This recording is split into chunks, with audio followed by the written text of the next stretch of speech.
Welcome to Fun and Games Side Quests. Every episode is a different host sharing a video game they love and why they love it. Hello, Fun and Games listeners. My name is Jake, aka Zulgeek, and this is my first time on the network. It's really great to be here. Just a quick little background on me, I guess, to get started. I used to be one of the co-hosts for a podcast called Geeks of Azeroth, a World of Warcraft, and then Blizzard, and then general gaming show that ran from about 2013 to 2020. Now I just show up on other people's shows when I can, like here. Anyways, let's move on to the game I am here to talk about. I'm going to talk about Brotato, one of the many games that followed in the wake of Vampire Survivors. If you're familiar with that game, then you know what you're in for mostly. Brotato is an action roguelike where you play as a single potato-like character fighting off swarms of enemies. Now, I've played a lot of the games that came out in this little subgenre after Vampire Survivors blew up. I have a few hours in most of them, and I have 90 hours in Brotato, so I'm going to share why I enjoy it so much after describing it a bit more so you know what you're in for. Some of the things that make Brotato different from other games in the genre are that it's not a big map with things to find on it, it's just a small arena. It's also not a continuous run. You have 20 short time-based waves. They range from the first wave being only 20 seconds long to the second half of the waves. I think it's exactly half. After wave 10, they're all 60 seconds long. The final wave being 90 seconds, or you can go into an endless mode where you just play till you die at that point. They, besides getting progressively longer like that, they also get more difficult with elites or bosses showing up depending on what difficulty you chose before starting your current run.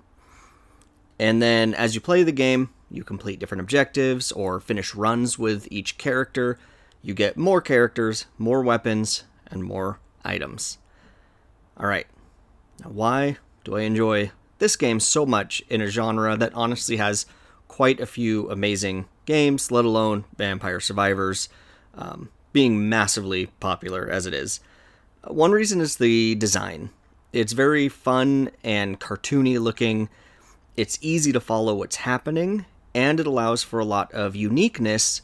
As you get different weapons and items, they actually show up on your character. You actually look different as you kind of make your build.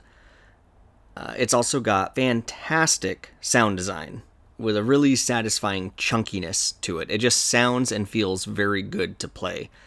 And it's also based purely off sound, easy to tell if you're shooting or bashing or slashing, or if it's lightning or fire or whatever damage you're doing, purely from the sound effects, which is also really fun. I also really like how each wave is short with a break between. It's not just a continuous run. And the way that works out in the gameplay is you're collecting resources and leveling up as you play, but you don't get to use those resources or get your level up bonuses till the end of that wave. And then you are randomly given certain options of increasing different stats, and then you go to a little store that has a random selection of items where you can buy weapons and items and keep customizing your current playthrough. Because it's broken up like this with these breaks, it makes it really easy to play any time, whether you only have a minute or enough time for a full run. You don't have to commit to a full run. You can be like, hey, I'm at work, I've got a little break, I can just play a run or two and still have time to, grab a snack or whatever on your break as well. There's also a huge variety of characters that all have different, pros and negatives to how they play, what types of weapons they do best with, and some that vastly change up how it plays. For example, the normal default is that you can hold 6 weapons at once. So yes, you're playing a little potato that has 6 floating hands, each holding a different weapon. Just another one of the fun little things. It looks great on screen when you're playing. There's some characters that don't carry any weapons, and they have a very specific way they play. There's a character that only carries 1. There's a character that can carry 12, so on and so forth. And some of them have limits to they can only carry this many ranged weapons and this many melee weapons, so you have to mix and match. Or they get bonuses if every single weapon is different, or if they're all the same. Just a ton of different ways these characters work. There's also a lot of different damage types that you can build around. So you could go for just ranged damage in general, or melee damage in general, or elemental damage, which can come from ranged or melee. Or there's engineering, where you're building turrets and dropping mines and things like that. And then certain weapons will also have multiple damage categories they fall into. For example, one of the main engineering weapons is just a wrench, and it gets bonuses from both engineering damage and melee damage. But what the wrench does is it spawns a turret for you for that round.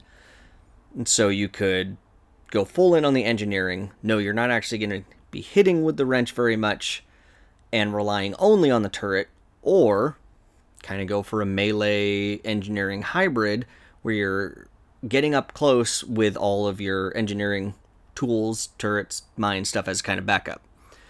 So yeah, that's just on damage types. And then, as have kind of been talked about already, lots of different weapon types, from the aforementioned wrench to like regular handgun, a sword, a potato launcher, of course, since you play as little potatoes, or brotatoes, I guess.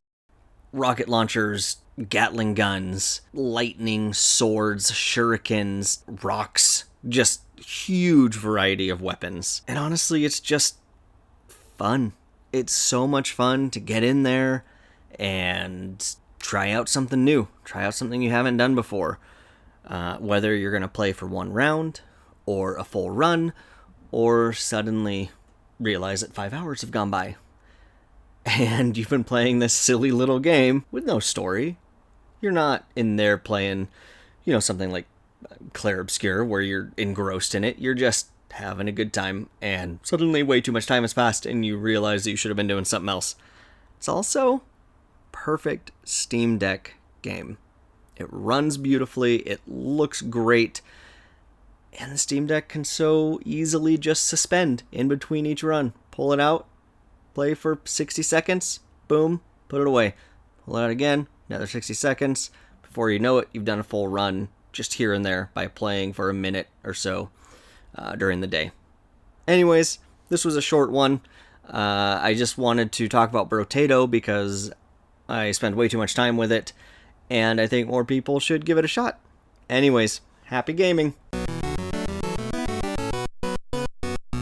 Do you find yourself playing older games and wishing that there were new discussions about those games? Enter Tales from the Backlog. Hi, I'm Dave Jackson, and on each episode, I'm joined by a guest to break down those games that may be stuck in your ever-expanding backlog. Each episode looks at one game in depth, focusing on mechanics, story, music, and other aspects with no spoilers until a clearly marked spoiler wall in the middle. If you've played the game, go ahead and climb that spoiler wall and enjoy in-depth story discussions, and if not, jump out when we warn you and maybe go play that game for yourself. We have over 100 episodes in the feed, everything from Disco Elysium to Tunic to discussion episodes about how to get into horror games, and if games actually need to be fun, or if they have more to offer. I guarantee that there's something in there for everybody.